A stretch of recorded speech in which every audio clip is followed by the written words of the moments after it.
নমস্কার বন্ধুরা, সবাই কেমন আছো? আশা করি ভালো আছো। আমি যশোদা, আমি আবারও নিয়ে চলে এসেছি আমার একটা নতুন ব্লগ নিয়ে। আজকের ব্লগটা নিশ্চয়ই তোমরা দেখেই বুঝতে পেরে গেছো যে আজকের ব্লগটা আমি কী নিয়ে করতে চলেছি।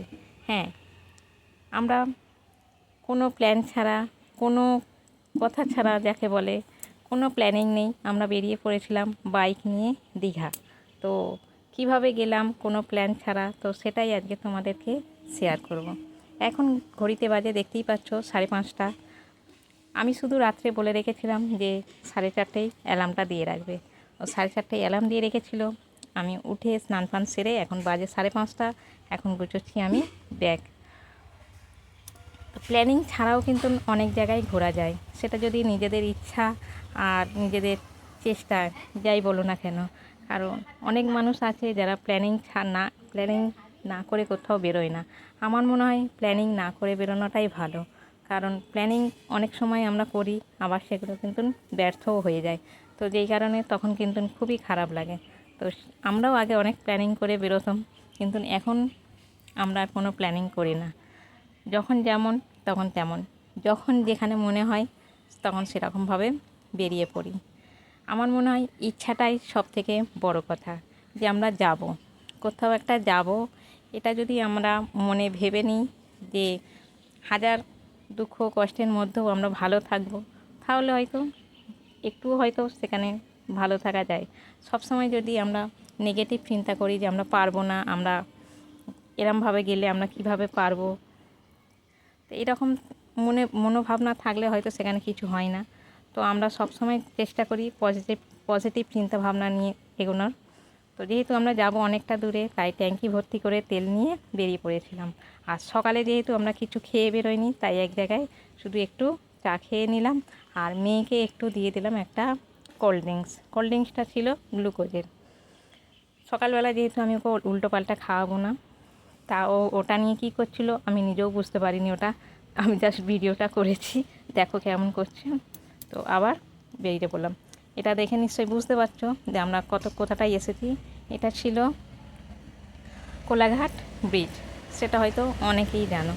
এই যে কোলাঘাট ব্রিজটা টোফানোর পরেই কিন্তু আমার মেয়ে ঘুমিয়ে পড়েছিল, কারণ অনেকটা সকালবেলা উঠেছিল। ও তো অত সকালবেলা ওঠে না, কিন্তু ঘুমিয়ে পড়েছিল। কিন্তু তাও আমি ভিডিওটা করলাম, কারণ আমি যেহেতু ব্লগ ভিডিও বানাচ্ছি, সবটাই তোমাদের দেখাতে হবে। তাই আবারও 1 ঘন্টা পরে আমরা একটু রেস্ট নিয়ে নিলাম, কারণ মেয়ে ঘুমিয়েছিল।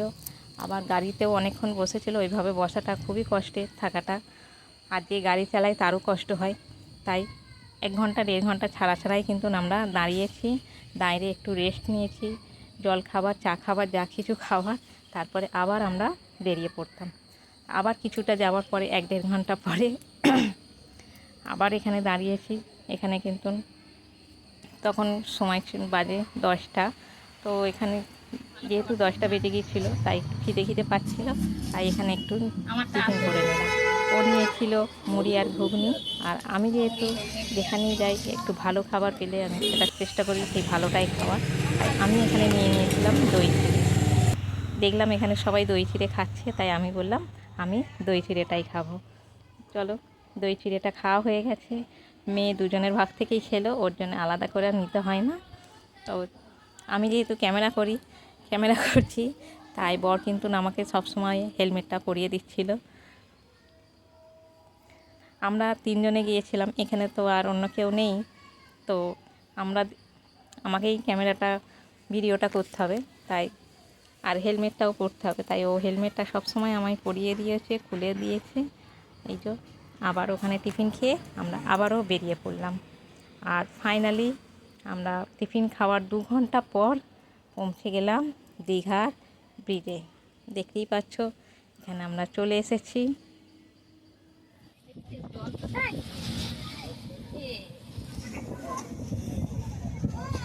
হ্যাঁ, বালি নেই এখানে, খালি চড়া দেয়।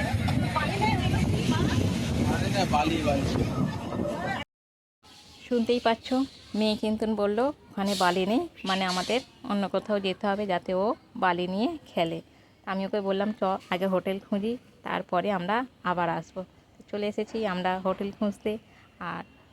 আর একটা হোটেল এর আগে দেখেছি, একটা হোটেল দেখেছি, কিন্তু লাস্ট পর্যন্ত এটাই ঢুকলাম। দেখা যাক এখানটায় কি হয়। এটা যদি পছন্দ হয় তো এটাই নিয়ে নেব, কারণ বেলা হয়ে যাচ্ছে আর রোদে ঘুরতে ভালো লাগছিল না। মেয়েরও বিরক্ত লাগছিল যে কখন সে সমুদ্রে নামবে।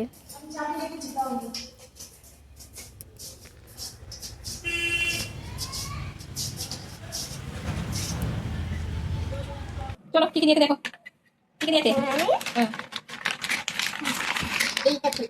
ওটা কি দিয়েছে? সাবান। রাখো, খুলতে হবে না, রাখো। এখানে রাখো, সব একসঙ্গে করব। হ্যাঁ হ্যাঁ, তুমি খোলো না, একটা করে। এটা খোলার জিনিস নয়। না, খোলার জিনিস নয়। এটা খুলতে পারবো না, এটা আলাদা। ঠিক আছে, রাখো না। হ্যাঁ, নিয়েছি। ব্রাশ, দুটো ব্রাশ। তোর কোথায়? একবার। হ্যাঁ ঠিক আছে। আচ্ছা, কি দিয়েছে? মাজন। আমার শ্যাম্পুও দুটো। তোর কই? তিনটা কি মাখবি? এটা কারো দুজনের তিনজনের। হ্যাঁ, কি বলছো? নাও নাও। শ্যাম্পু কটা? দুটো। তোর কই? তোর কিছু নেই? আমার আছে। তুমি সাবান খুলবো। ফাইনালি আমাদের রুম নেওয়া হয়ে গেছে। আমি একটু রেস্ট নিয়ে নিলাম।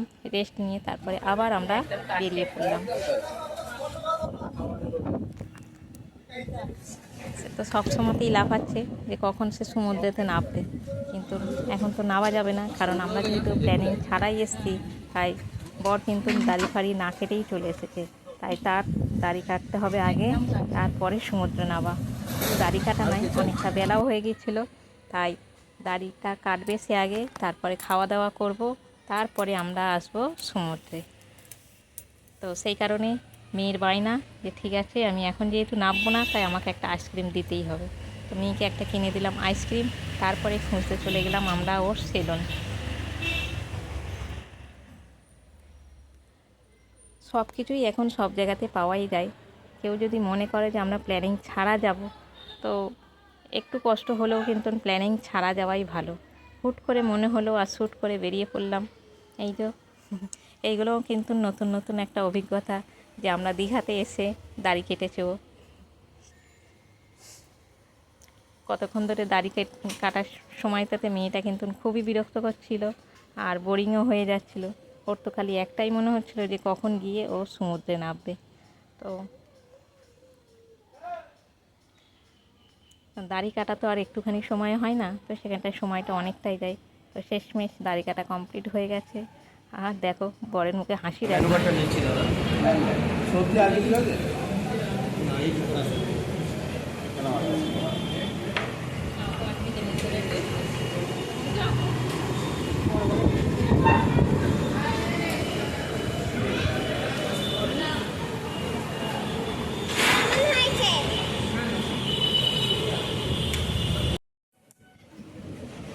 খাওয়া দাওয়ার মধ্যে আমার এটাই ছিল ইলিশ মাছ। ইলিশ মাছ আমার খুব ফেভারিট। তারপর আমরা বেরিয়ে পড়েছিলাম, এবারে যাব আমরা সমুদ্রে, কারণ অনেকটা বেলা হয়ে গেছে আর মেয়েকে রাখা যায় না, ওকে নিয়ে সমুদ্রে যেতেই হবে। দেখো ওরা এখন ছুটছে বাপেটিতে, আর আমি পিছনে ক্যামেরা করে করে যাচ্ছি। এখানেও বালি নেই, তাই বলছি এখানেও নামা যাবে না, আর ওইদিকে যেতে হবে।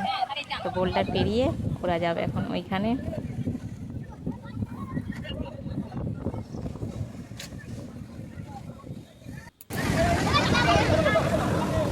চলো এবার একটু সমুদ্রে মজা করে নেওয়া যাক। আমি আবারও বলছি, যারা মনে করো যে প্ল্যান ছাড়াই হয়তো ঘোরা যায়, আমি বলবো না, প্ল্যানিং ছাড়াই ঘোরাটা কিন্তু ভালো, কারণ এই যে মজাটা কিন্তু অন্যরকম হয়। দেখো ওরা বাপ বেটিতে কী সুন্দর জলে মজা করছে, আর আমি ক্যামেরা ধরছি, কারণ আমাকে তো ভিডিওটা বানাতে হবে না। আমরা যেহেতু তিনজনে, তাই ও যখন জলে নামে আমি এখানে ভিডিও করি, আবার ওকে ক্যামেরাটা ধরিয়ে দিলাম, আর আমি একটু মেয়ের সঙ্গে বালি নিয়ে মজা করতে লেগে গেলাম।